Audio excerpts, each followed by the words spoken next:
Assalamualaikum warahmatullahi wabarakatuh. Apa kabar kalian semua? Kalian mestinya sudah mulai harus membiasakan diri dengan perkuliahan semacam ini. Ini juga saya sedang belajar, belum terlalu terbiasa.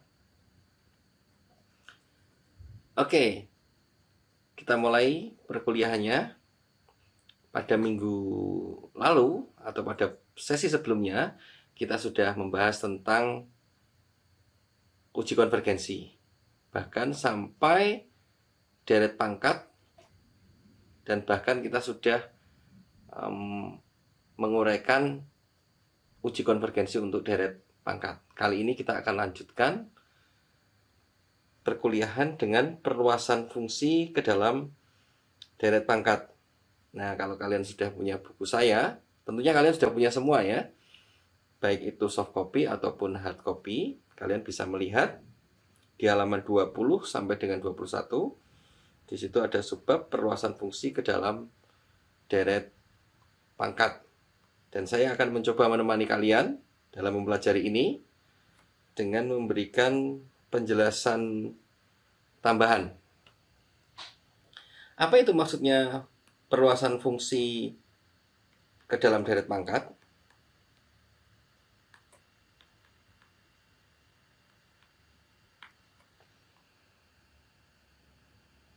Praktis, hampir semua fungsi-fungsi yang kita temui itu bisa diuraikan ke dalam deret pangkat. Ya, entah itu fungsi sinus, kosinus, pangkat X, fungsi-fungsi yang umum sering kita jumpai, itu bisa diuraikan ke dalam deret pangkat.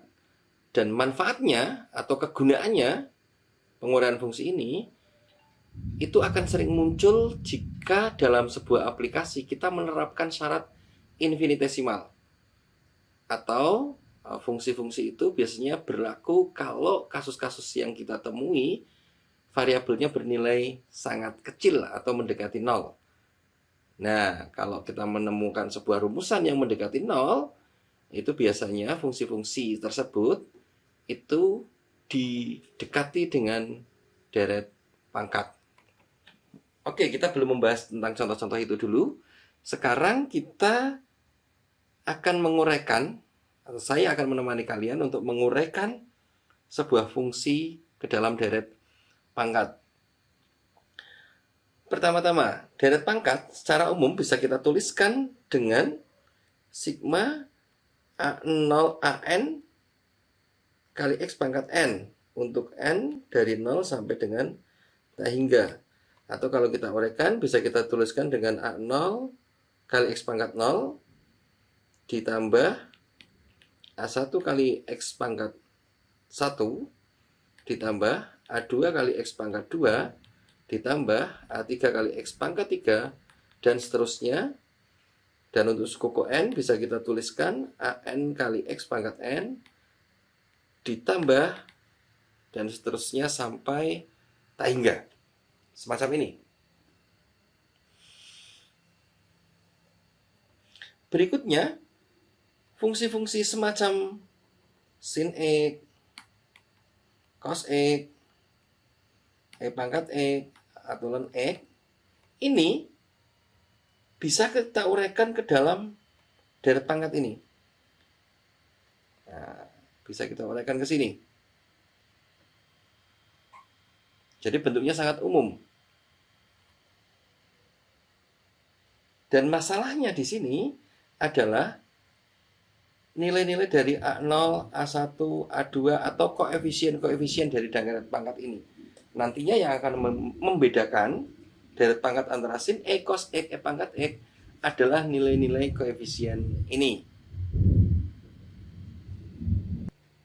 Di sini kita akan mencari nilai koefisien-koefisien ini. Bagaimana caranya? Mari kita mulai. Kita tuliskan dulu bentuk umumnya. Misalkan yang saya ambil contoh di sini adalah sinus X. Kita tuliskan bahwa sinus X itu sama dengan A0 ditambah A1X ditambah A2X kuadrat ditambah A3X pangkat 3 dan seterusnya.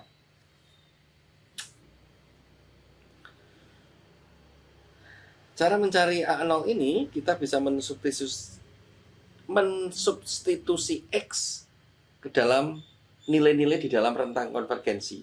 Tentu kalau kita akan mencari rentang konvergensinya, nilai X ini bisa kita masukkan angka dari minus tak hingga sampai tak hingga. Itu adalah sampel rentang konvergensinya.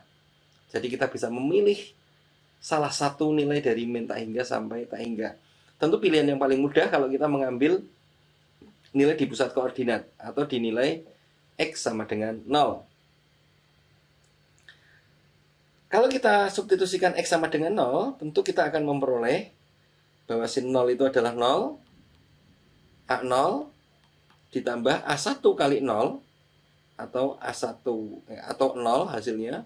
Yang belakang juga begitu, A0 kali X kuadrat berarti juga hasilnya 0, dan seterusnya. Sehingga kita mendapatkan bahwa A0 itu sama dengan 0.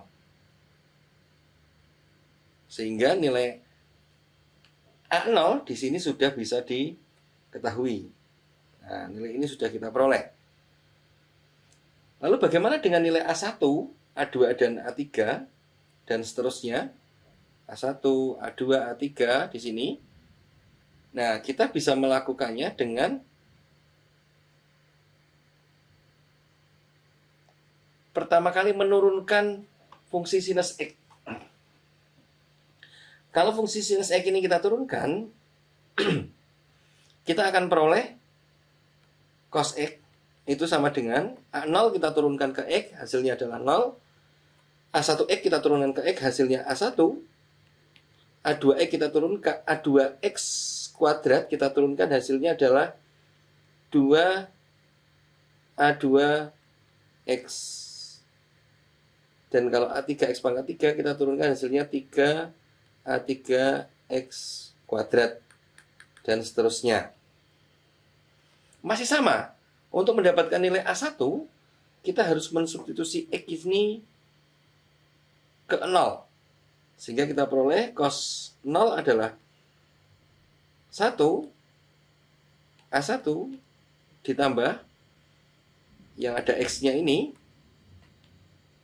Suku-suku yang mengandung X tentu nilainya hasilnya sama dengan 0. Sehingga di sini kita tuliskan 0 itu, dan kita akan memperoleh A1 ini sama dengan 1. Nah, di sini kita sudah memperoleh nilai A1. Sudah kita peroleh. Dan berikutnya tentu kita akan turunkan lagi untuk mendapatkan nilai A2. Oke, kita turunkan lagi yang ini. Nah, cos X kalau kita turunkan, hasilnya adalah minus sinus X. Yang bagian belakang ini juga kita turunkan. 2A2X kita turunkan, hasilnya adalah 2A2. 3A3 berarti 3 kali 2 A3X, dan seterusnya. Itu masih sama. Untuk mendapatkan nilai A2, kita substitusikan X ini sama dengan 0. Sehingga kita peroleh di sini 0, 2A2 ditambah 0, dan seterusnya. Sehingga kita peroleh A2 itu sama dengan 0. Nah, polanya masih sama. Kita akan lanjutkan lagi untuk mendapatkan nilai A3. Kita turunkan lagi, berarti cos min sin X berarti min cos X. Kita turunkan yang ada ini X yang suku sini kita turunkan. Hasilnya adalah 3 kali 2 A3 ditambah, kalau kita tambah satu suku di belakangnya, kira-kira kita akan mendapatkan 4 kali 3 kali 2 A4X macam itu, dan seterusnya.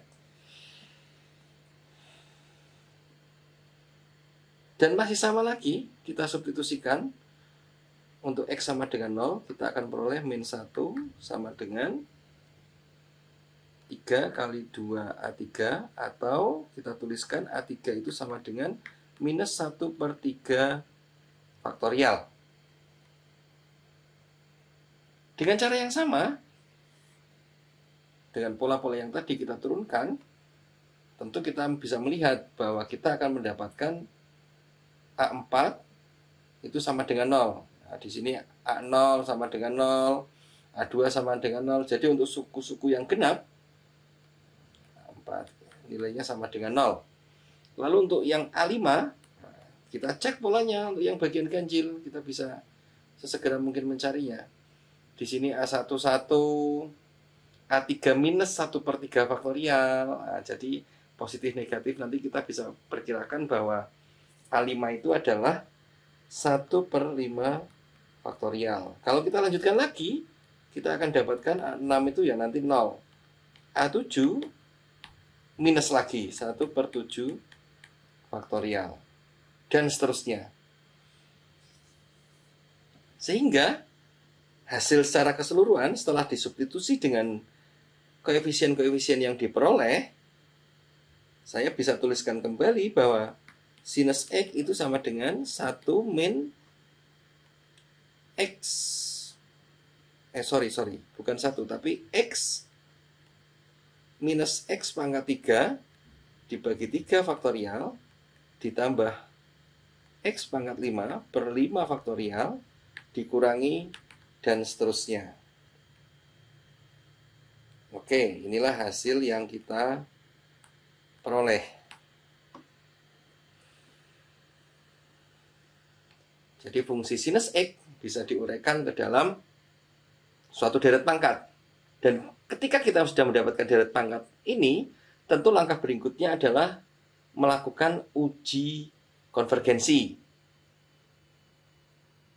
Ya, beberapa fungsi lain yang bisa diuraikan sudah saya contohkan di buku saya ini di halaman 20. Di halaman 21 ada fungsi-fungsi ini. Kok sudah ada coretannya ya? Saya hapus dulu coretannya.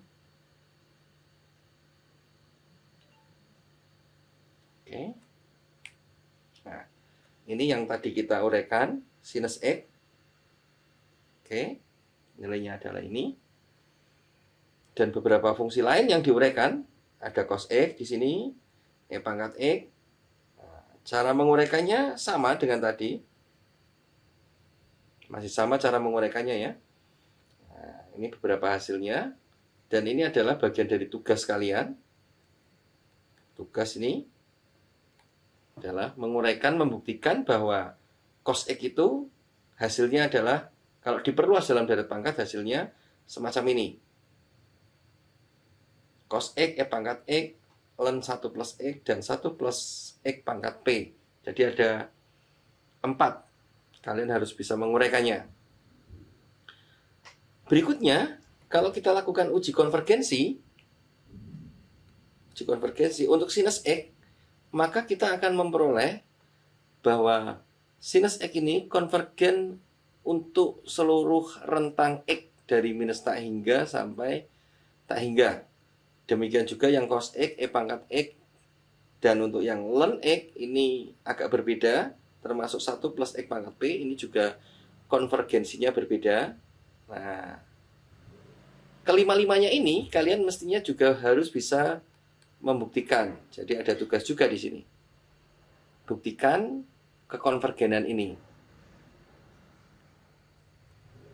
Nah, targetnya itu kalian harus bisa melakukan ini.